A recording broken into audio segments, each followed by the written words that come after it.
So for example, if we look at this one, it says consider the graph of the function f of x is equal to 2 raised to the x.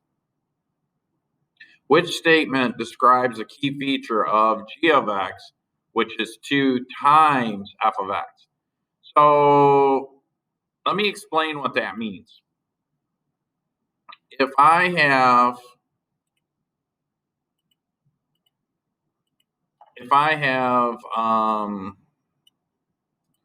some values here,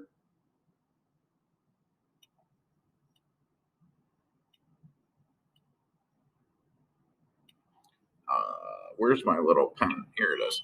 So if I have the function x, and then I have f of x, and then I have g of x. G of x is 2 times whatever the value of f of x is, okay? So when x equals 0, f of x will be 2 to the 0, which will just be 1. Now, whatever this is, we're going to multiply it by 2 to get g of x. So 1 times 2 is g of x, which is 2. So when x equals 1, f of 1 is equal to 2 raised to the 1. So this just becomes 2, but g of x,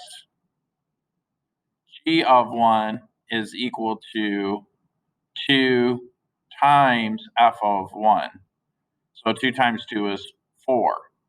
When x equals 2, 2 to the 2 is 4, and then I multiplied this by 2 and I get 8. And then when this is 3, this is 8, this becomes 16. So g of x is always double whatever f of x is. So then I think it's A, right? When x equals 0, my y-intercept will be 2, right? So where do they get that from? They get that from this information right here. Your y-intercept occurs when x equals 0. So those are the y-intercepts for both functions. And so it'll occur right here. So if I were to graph that, 0, 2, 1, 4, 2, 8. So that g of x will kind of look like this.